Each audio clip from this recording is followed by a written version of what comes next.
이렇게 값싸고 안전한 원자력을 왜 그동안 안 했느냐, 이것이 그런 환경 카르텔에 대한 입장을 계속 받아들여서 오히려 산업을 좀 저해시킬 것 같다. 그런 우려가 오늘 두 분께서 저를 협공을 하면서 저한테 기회를 안 주시네요. 아니, 저는 저한테 질문 안 하시잖아요. 예,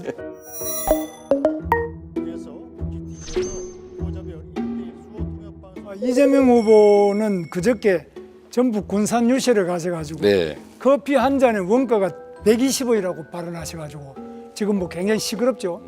어떻게 커피 원가가 지금 또 120원이라고 생각하십니까? 역시 이것도 하나의 예인데 이 말에는 맥락이라는 게 있죠. 제가 말씀드린 것은 커피의 원재료 값은 제가 말씀드렸던 2019년 봄경 정도에는 120원 정도 한 게 맞아요. 거기는 인건비나 또는 시설비 같은 게 감안되지 않은 거죠.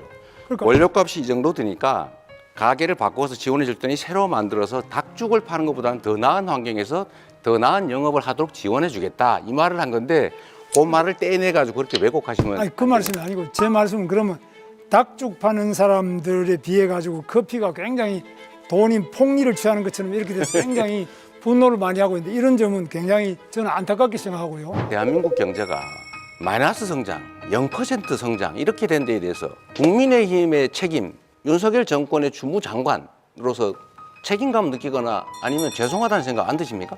뭐 저희는 매우 죄송하게 생각하고 또 어려운 점이 많지만 이재명 후보의 책임도 매우 크다. 그래서 이재명 후보께서는 우리가 뭐 하려고 하면은 전부 반대를 합니다. 그래서 기껏 만들어내는 것이 노란봉투법, 중대재해처벌법, 반도체 특별법 이런 것도 반대하시고요. 지금 뭐 본인이 약속한 것도 전부 어깁니다. 그러니까 경제가 살아날 길이 없습니다. 지금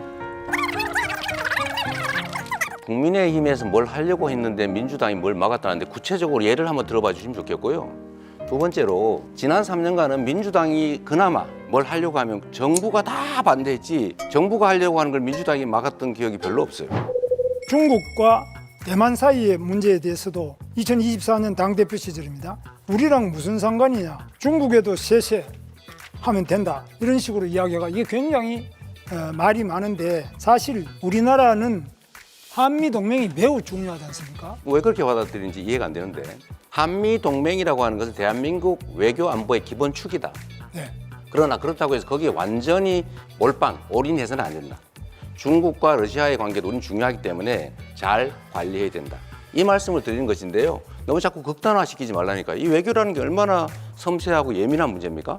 그런데 이재명 후보는 호텔 예약을 취소해도 돈만 돌면은 경제가 살아난다며 돈풀기식 괴짜 경제학을 본인이 지어낸 말이죠. 그건 성장을 말한 게 아니고 경제 순환이 필요하다는 걸 극단적으로 단순화해서 설명한 거예요. 이재명 후보님 정년 연장을 하실 계획이라고 이제 들었는데 이렇게 되면 젊은 세대의 일자리는 악영향을 주는 거 아닙니까? 글쎄, 그 점에 대해서 동의하기 어렵습니다. 젊은 세대도 많이 동의하고 있고요. 젊은 세대의 일자리와 정년이 늘어나는 일자리가 반드시 일치하지는 않습니다. 도대체 무슨 토론을 하자는 건지 잘 모르겠습니다. 정년 연장을 했는데 어떻게 청년 일자리가 늘어납니까? 너무 극단적이십니다.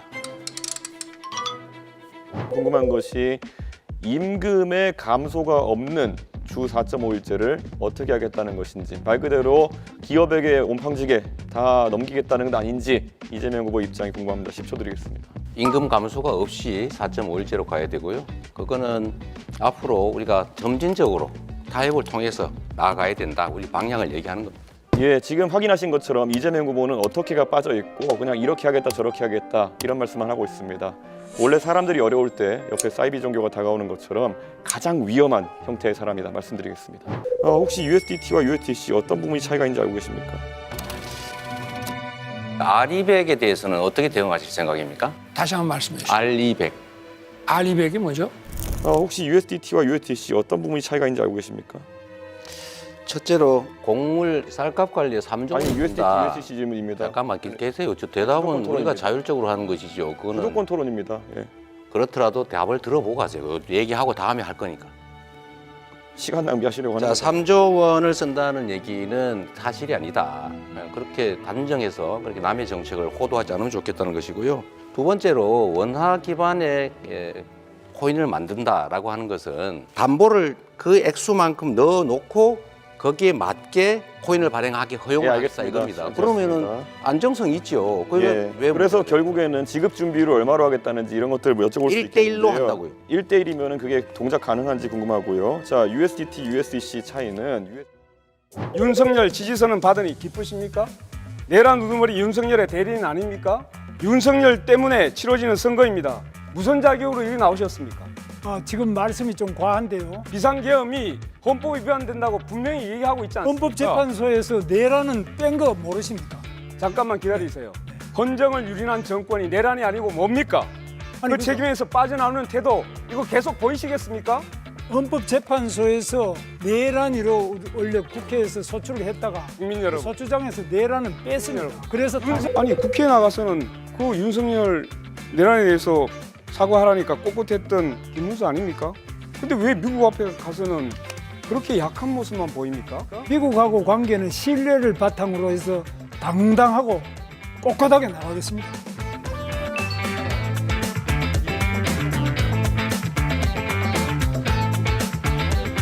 공직자로서 가장 부패한 사람. 바로 차베스 같은 겁니다. 내란 세력인 국민의힘 김문수 후보와 단일화할 거다 이렇게 예상을 치리의 문제죠. 지금은 네. 이재명입니다. 네.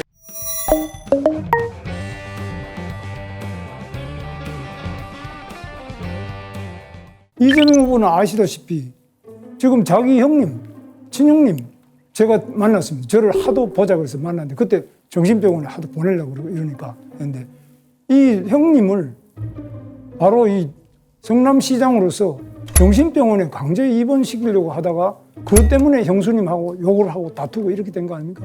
이래서 어떻게 그러면 앞으로 국민 교육을 하고 어떻게 그러면 지도자가 돼서 가정도 제대로 못하는데 어떻게 나라를 통합시킬 수 있겠습니까?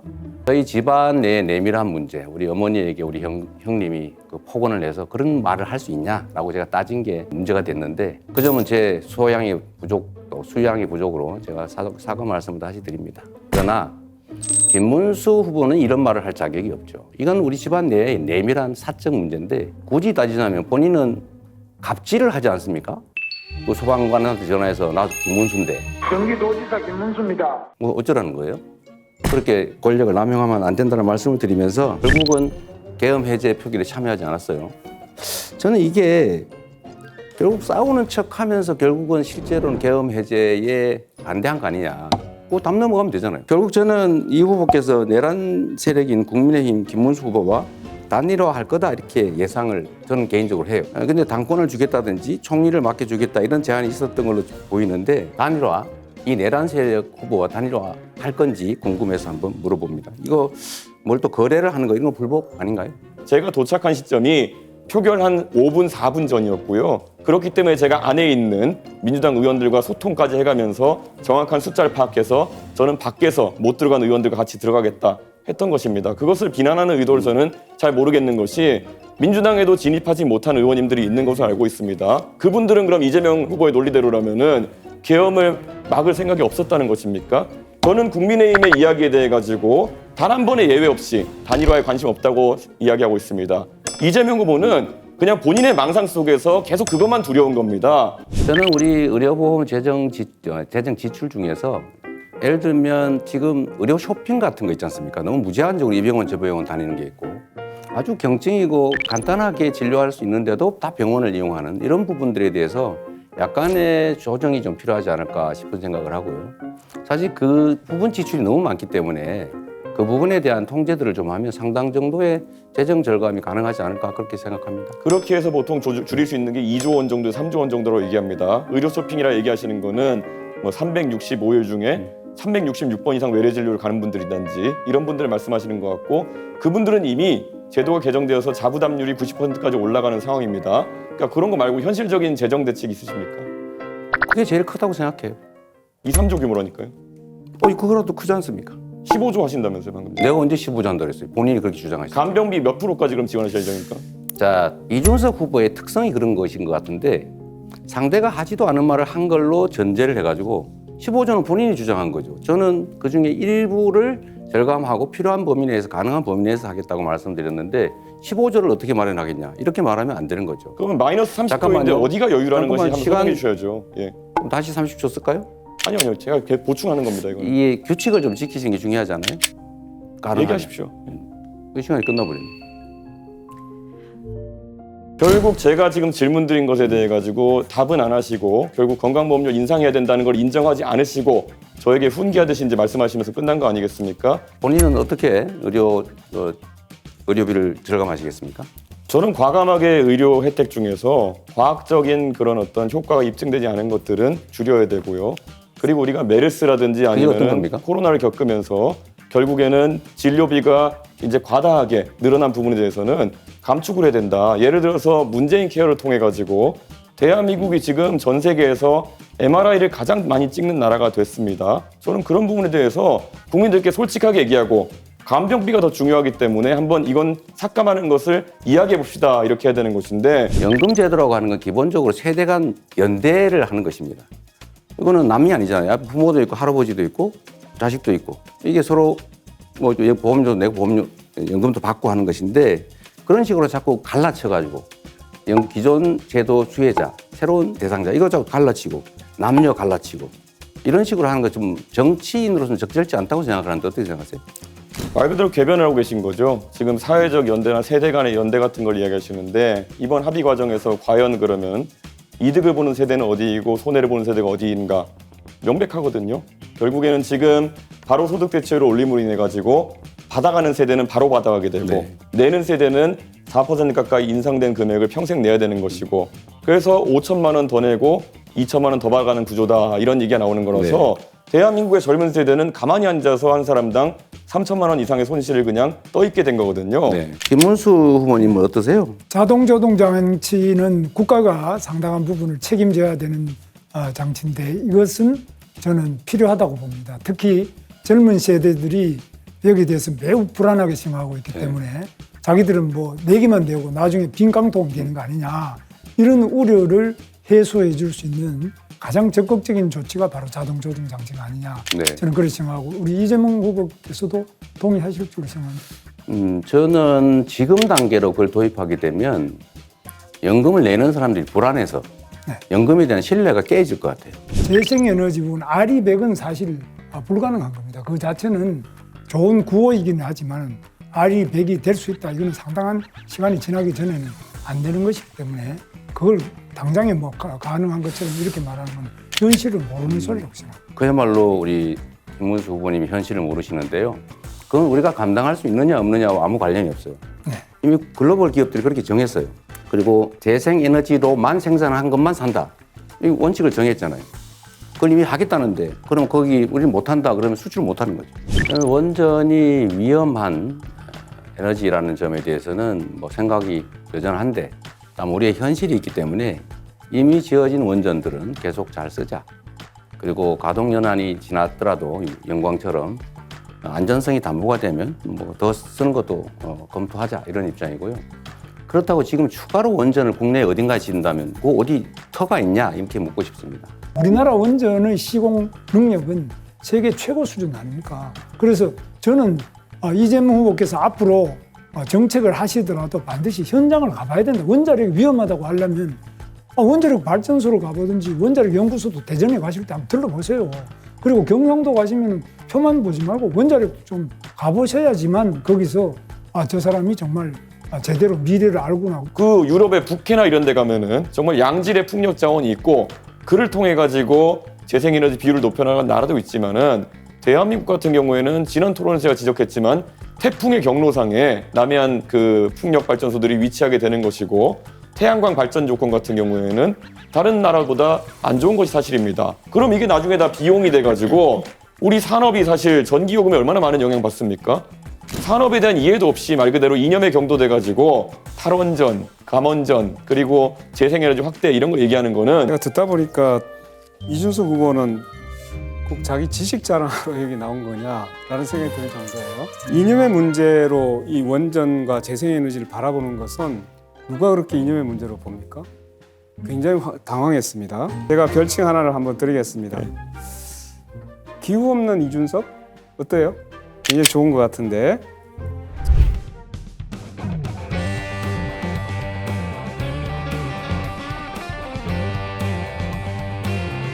정말로 윤석열과 단절 안 할 겁니까? 윤석열 대통령은 이미 탈당했어요. 빨간 윤석열이 지나간 자리를 파란 윤석열로 다시 채울 수는 없습니다. 40대 윤석열을 보는 것 같아서 매우 유감입니다.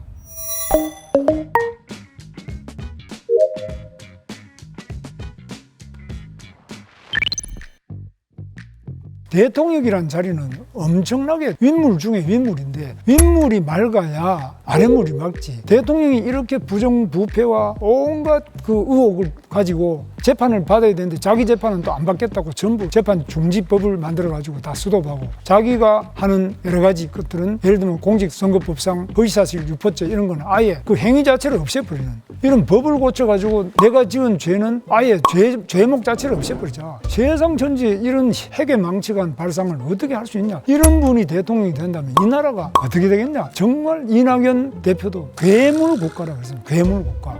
괴물 독재국가 출현을 막는데 그가 가장 적합한 후보인 것은 분명한 사실입니다. 네, 저한테 부정부패 이미지를 씌우려고 노력하시는데 제가 그거 하나 물어보겠습니다.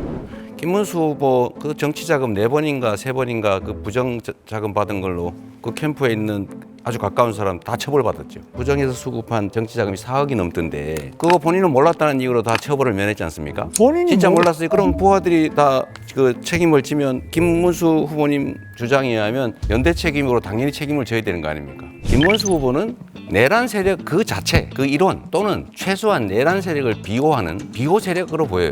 그래서 이런 의문들이 있습니다. 김문수 후보는 윤석열 아바타다. 문 후보께 묻겠습니다. 제가 MB의 아바타입니까? 김문수 후보는 윤석열 아바타다. 김문수 후보가 당선이 되면 상황 윤석열이 즉 반란 수계가 귀환한다. 그런 걱정을 하는 사람들이 있는데 이에 대해서 어떻게 생각하십니까? 전혀 근거 없는 말씀을 하시고 있고요. 제가 그 말씀을 그대로 말씀드리면 우리 이재명 후보야말로 부패, 부정, 비리, 범죄의 우두머리. 바로 그 비판을 벗어날 수가 없고 그러한 비판을 받을 수밖에 없는 것은 다 이 재판에서 나와 있는 거고요. 다 공소장이나 판결문이 나와 있는 네, 거고. 충분히 들었습니다. 저에 대한 거는 그냥 네. 주장입니다. 내란 행위에 대해서 지금 구속돼 가지고 그 재판을 받고 있잖아요. 저는 뭐 우리 국민들이 그날 밤에 두 눈을 뜨고 똑똑히 봤기 때문에 이건 내란 행위를 부정하는 거는 불가능하다고 봐요. 이 내란죄로 유죄를 받으면 윤석열 전 대통령 사면하실 겁니까? 거기에 대해서는 전혀 맞지 않는 질문을 하고 있습니다. 전혀 아직 재판 이제 시작한 사람을 보고 벌써 사면할 거냐 이런 문은 그런 질문은 성립하지도 않고 맞지 않는 질문입니다. 오히려 그러면 제가 이제 묻습니다. 그럼 이재명 후보가 대통령이 되면은 자기가 지은 죄에 대해서 5가지 지금 재판받는 거 전부 셀프 사면할 겁니까?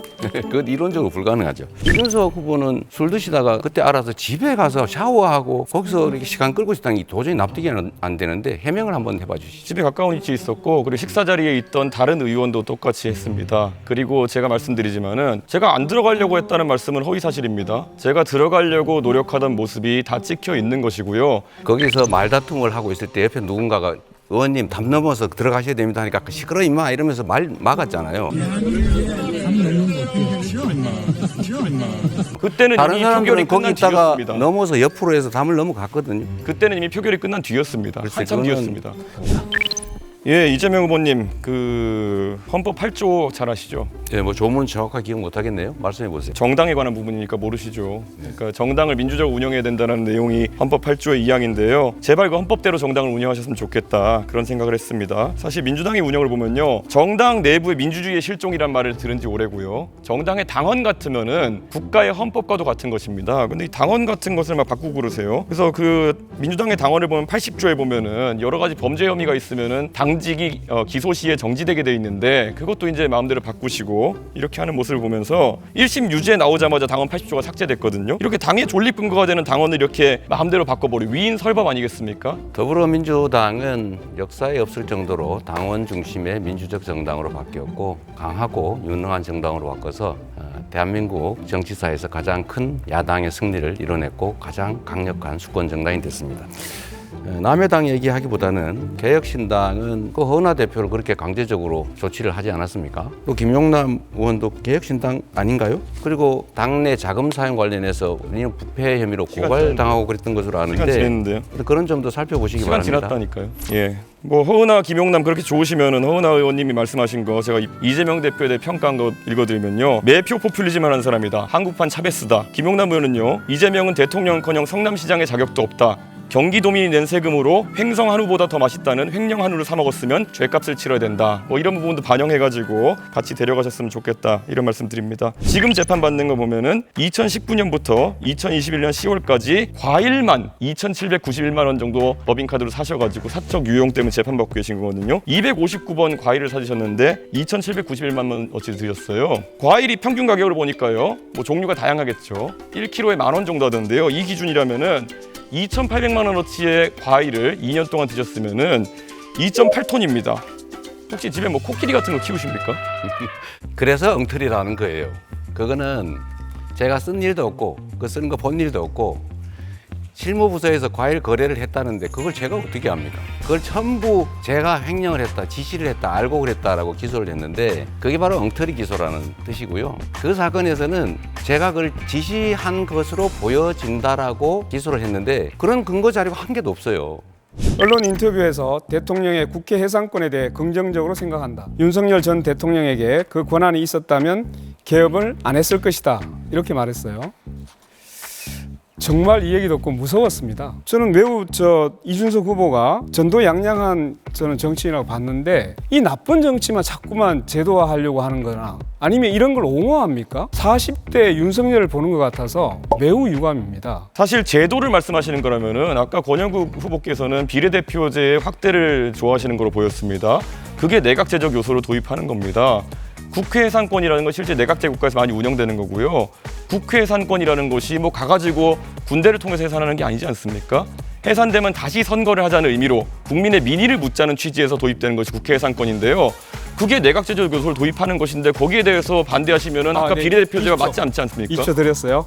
아니 그러니까 잠깐만 얘기 드리세요. 의원 내각제에서는 당연히 국회 해산권이 있죠. 총리 불신은 당연히 할 수 있고 서로 견제가 됩니다. 그런데 우리나라는 대통령제예요. 대통령제에서 국회 해산권을 준다는 것은 국회가 없어지면 견제 기능이 없습니다.